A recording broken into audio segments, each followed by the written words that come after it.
Welcome back students. आज हम करेंगे journal entries of purchase and sales return.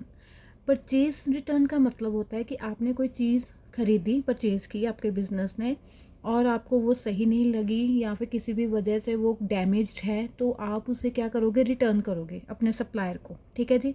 और सेल्स रिटर्न का क्या मतलब होता है कि आपने कुछ कस्टमर को सेल किया था, बेचा था, लेकिन जो बेची हुई चीज़ थी वो सही नहीं निकली, तो कस्टमर ने आपको वो चीज़ वापस कर दी, तो उसे हम कहते हैं सेल्स रिटर्न। ठीक है जी। अगर तो आपको कैश रिटर्न हो रहा है, सॉरी परचेज रिटर्न हो रहा है, अगर आपने कोई चीज़ परचेज की थी कैश में, तो उसका मतलब है कि आपको फिर परचेज रिटर्न पे क्या आएगा, वापस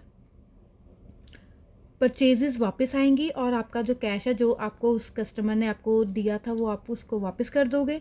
और अगर सेल्स ऐसे हुई हैं, आपने सेल की थी कैश पे और सेल्स जो है वो वापस हो गई हैं, तो दैट मीन जो आपके पास कैश था वो वापस चला जाएगा और सेल्स जो है वो रिटर्न हो जाएगी।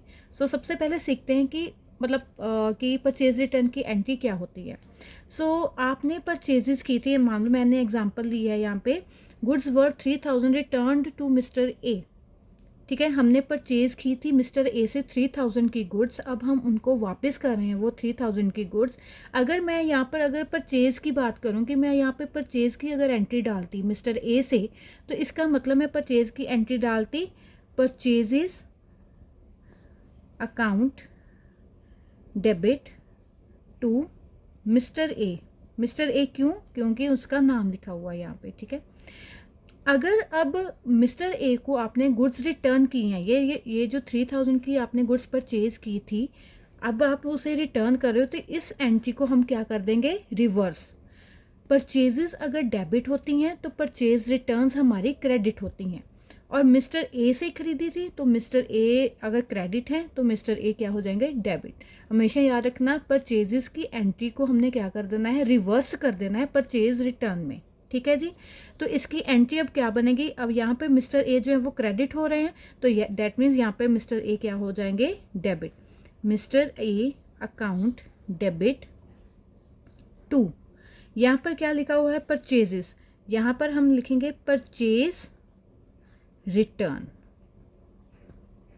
ठीक है जी। रिटर्न वर्ड लिखना है, क्यों, रिटर्न का मतलब कि वापस हो रही हैं वो चीज़ें। ठीक है ji. So mister A account debit to purchase return account.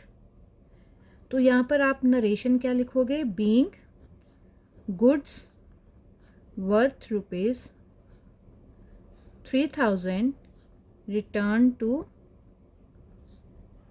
Mister A. पैसे कितने हैं, 3000। 3000 चला जाएगा डेबिट में और 3000 चला जाएगा क्रेडिट में। ठीक है जी। नेक्स्ट है, when goods sold were return by the customer. जो गुड्स आपने बेची थी अब वो वापस आ गई हैं। ठीक है। तो सेल्स की एंट्री क्या होती, अगर एग्जांपल मैंने ली है कि goods worth 1500 were return by customer mister B, mister B ने आपको गुड्स जो है वो वापस कर दी, तो सेल्स की एंट्री सबसे पहले क्या होती है, सेल्स की एंट्री क्या होती है, mister B account debit to sales account. ठीक है जी। अब इसका भी हम सेल्स रिटर्न है ना, तो सेल्स रिटर्न है तो हम इसे भी क्या कर देंगे, रिवर्स।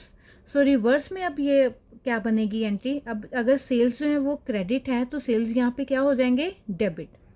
सो सेल्स, सेल्स आएगा नहीं, रिटर्न भी है ना, तो सेल्स रिटर्न अकाउंट डेबिट किससे हुई है, mister B to mister B account. ठीक है जी। और यहाँ पर फिर नरेशन क्या बन जाएगी हमारी, being goods of rupees 1500 were returned by mister, sorry या मिस्टर बी। सो यहाँ पे पैसे कितने आ जाएंगे, 1500, 1500 डेबिट में, 1500 क्रेडिट में। ठीक है जी। परचेज और परचेज से पे परचेज रिटर्न, सेल से सेल्स रिटर्न। जब आपको फुल फ्लेज क्वेश्चन आएगा ना, तो वहाँ पर ज़रूर ये ध्यान रखना कि परचेजेस पहले आ जाएगी एंट्री, तो 2 3 या 4 एंट्रीज के बाद आ जाएगा कि परचेज रिटर्न हो गया, तो इसको हमने बेची थी चीज़ तो ये वापस आ गई है। तो वहाँ पे अपने ये चीज़ को ध्यान में रखना कि हमने कोई परचेज या सेल्स की एंट्री तो नहीं डाली पहले। ठीक है जी। सो परचेज रिटर्न की एंट्री हो गई ये और सेल्स रिटर्न की एंट्री हो गई ये।